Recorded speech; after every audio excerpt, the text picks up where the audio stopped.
மேலே படத்தில் காமிக்கிற வண்டி என்னோடது. இந்த வண்டி எங்கள் அப்பாவோட மறைவுக்கு பின்னாடி 2002 என்னோடய அம்மா கருப்பாயி ரொம்ப கஷ்டப்பட்டு கொஞ்சம் கொஞ்சமாக பணம் சேர்த்து நான் பஸ்ஸில் போகக்கூடாதுன்றக்காக எனக்கு வாங்கி கொடுத்தாங்க. அப்போ இருந்தே இதை ரொம்ப கண்ணு கருத்தமாக பார்த்துட்டே வந்தேன்.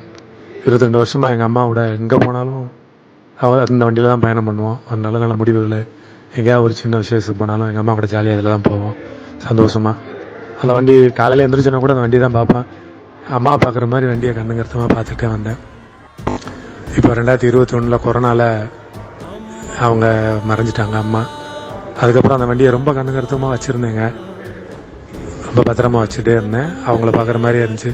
அவங்களோட பேசுகிற மாதிரி அந்த வண்டி கூட டெய்லி பேசிக்கிட்டு எங்கே போனாலும் அவங்க பின்னாடி உட்காந்துருக்க மாதிரி நினச்சிக்கிட்டு அவங்களோட பேசிக்கிட்டே போய்ட்டு இருந்தேன். இப்போ எங்கள் அண்ணன் பையன் முடியலன்னு சொல்லிட்டு நான் ஆஸ்பத்திரி போயிருந்தப்போ அரிஸ்ட் ஹாஸ்பிட்டல் வாசலில் வச்சுட்டு போயிருந்தேன். அந்த வண்டியை யாரோ எடுத்துகிட்டு போயிட்டாங்க. எடுத்துகிட்டு போனவங்க யாருன்னு தெரியல. அந்த வண்டியோட மொத்த வெளியே சும்மா ஒரு 5000 ரூபா தான் போகும் அப்படின்னாலும் அதோட நினைவுகளும் எங்கள் அம்மா எனக்காண்டி வாங்கி கொடுத்த அந்த விஷயமும் என் மனசுக்குள்ளே ஆறாமல் இருந்துக்கிட்டே இருக்குது. எடுத்தவங்க யாரும் எனக்கு தெரியாது.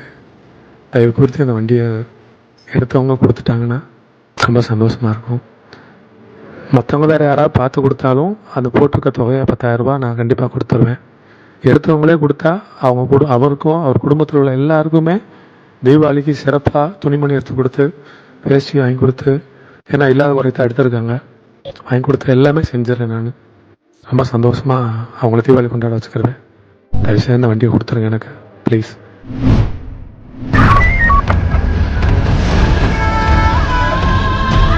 வீரன் படத்தை போல கண்டெய்னரில் காரில் மோதிவிட்டு தப்ப முயலும் வடமாநில கொள்ளையர்கள்.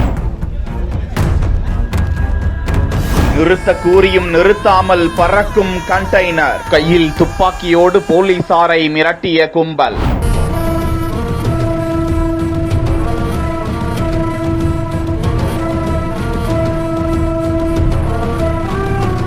பல மாநிலங்களில் ஏடிஎம் கொள்ளை. பல ஆண்டுகளாக போலீசாருக்கு தண்ணி காட்டி வந்த கும்பல் மடக்கி பிடித்து சுட்டு கொன்ற தமிழக போலீஸ்.